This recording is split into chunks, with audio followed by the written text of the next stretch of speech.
Okay, public transport. Bah. Not the not the sexiest topic to talk about. We're going to make it sexy. We're going to talk about how to unlock profits from public transport. Stay tuned.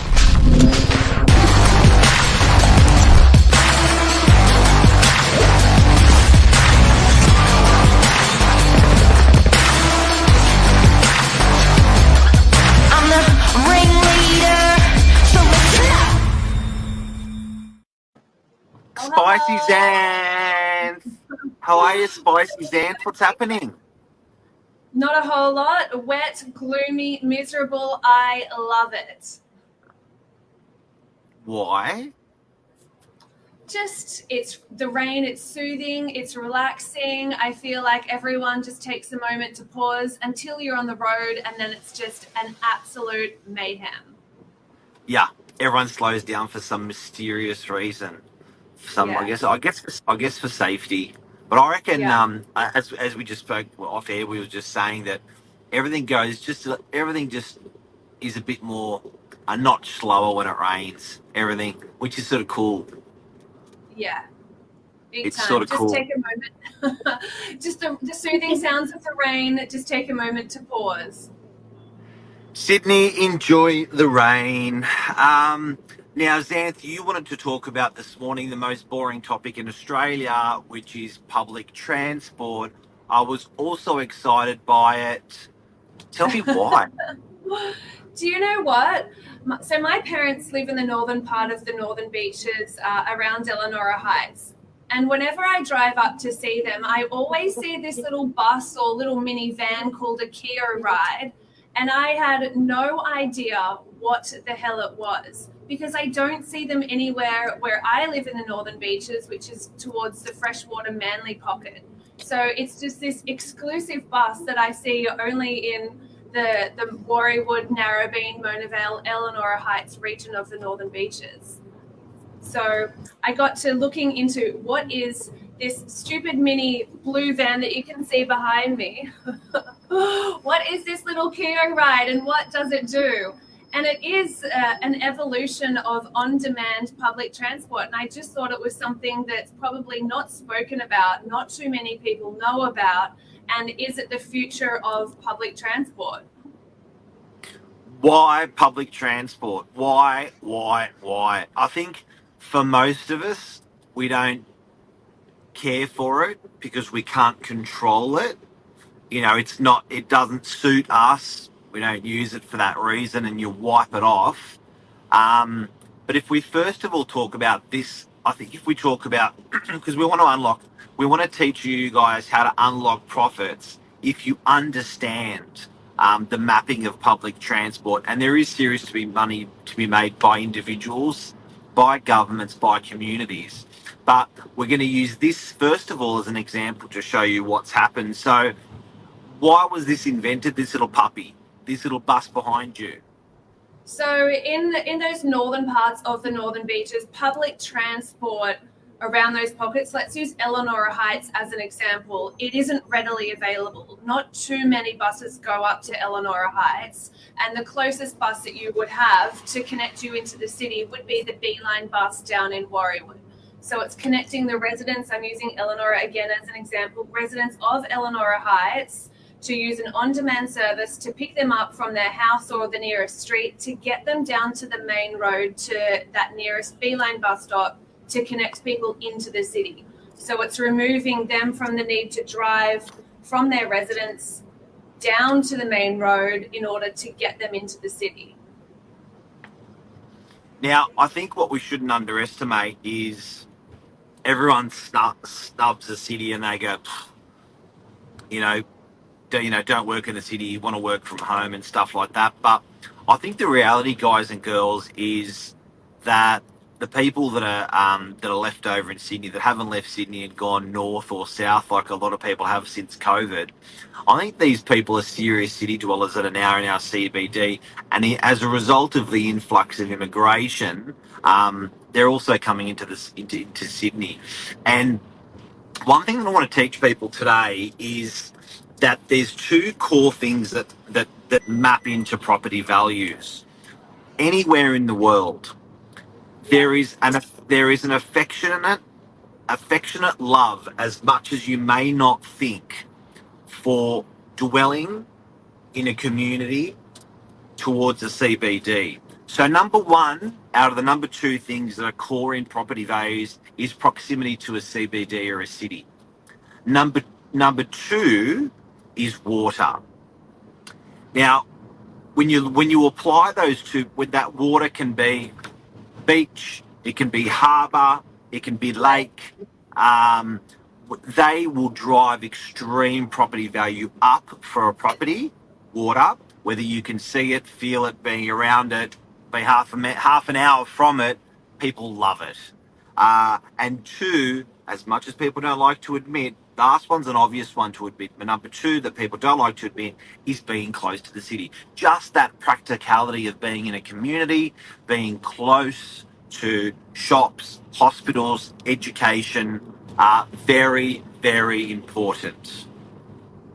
And do you know what?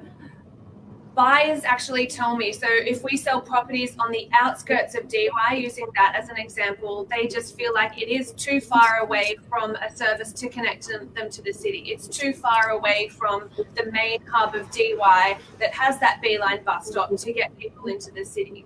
And it's not just DY that I hear buyers tell me this. It's all around the northern beaches, where those properties that are just that little bit too far away from the main road, away from that connection point to get them elsewhere, it's just too much of an inconvenience for them.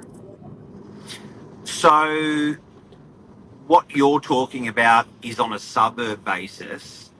And again, if we overlay that principle of being close to a city or being close to water, you can apply the principle. And what you've just done is you've applied it on a very small scale. So on a macro scale, you can do what I'm talking about. On a micro scale, you could do what I'm talking about, as in street by street in a suburb. You can actually say, that's a bit closer to the water, price up. That's a bit closer to transport, price up. That's a bit close to both water and transport, price up and up.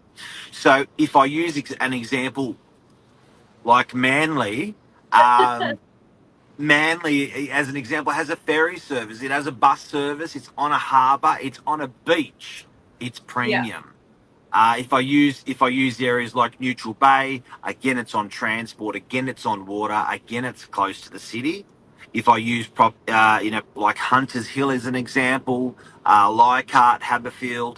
If I go out to Chatswood, we've got the transport, we've got a bit of a city, and it's close to our CBD. So guys and girls, in summary, from today, what I want you to learn is transport. I know it's a drab word to be tossing around, but it can drive serious profits to your home if you consider getting the right transport into your property. So have a look around. And the big thing out of this is I dare to say 99% of Australians do this. It's actually research what's happening around you in terms of highways, transport, airports, trains, and the big one, the biggest, best kept secret in town is the metro.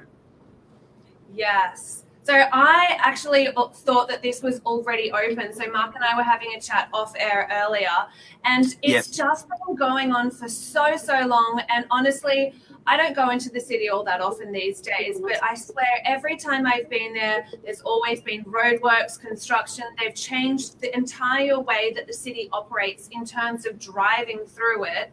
And for it to have been going on this long, I just thought it was already open. Well, and again, most people don't actually research it. It's probably one of the most top 5 boring things to do is research your transport. But to give you an idea of the stuff that's happening around us, you're plugging yourself into a highway now on the M5 or west of West Connects, and you're going, oh my God, where did this thing turn up? And it turned up out of nowhere. Another thing that's happening like that at the moment is there is a tunnel that's been tunnelled for 2 years under the Sydney Harbour. Yeah.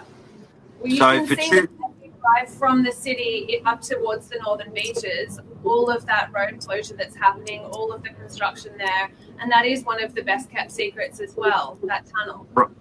So this tunnel instead of going towards the city under our harbour, the thing starts where our tunnel starts and then pegs across towards Balmain. So basically, what used to happen is people from the north, if they wanted to get to the west, they had to go through the city. Now Yeah. they've simply plugging people over there. So why am I telling you that? When you're buying property and you're making these considerations, are you the person that waits for it to get built and then pays a premium after? Or are you a person that reads the play on public transport and community and that sort of stuff and goes, you know what? I think that'll be a good reason. Badgerys Creek, an airport, an aerotropolis. People made an enormous amount of money. Now, I'm sure after it's opened, the values are going to significantly change, and I'm sure there's people that have read the play early. Yeah, be an early adopter. Look, I'm not one to talk. I'm not an early adopter on anything. I wait for it to be tried, tested, and then I eventually take it up. I mean, I've only just joined Amazon Prime. So, and I love that. So that just goes to show how much of a late adopter I am on things. But if you can get your head around this and just see value down the line and not look at things as they are right now, but just see the potential they have, then certainly your property prices will absolutely reap the benefits of it. That's a show. That's public transport. That's the zesty Zan Triburala. Thank you, Zan, for the Thank quick you. educational. And hello from Brazil. Sergio from Brazil. G'day. Good morning, Sergio. That's a wrap. See you, Zan. Bye, everyone. Bye. Profit from transport.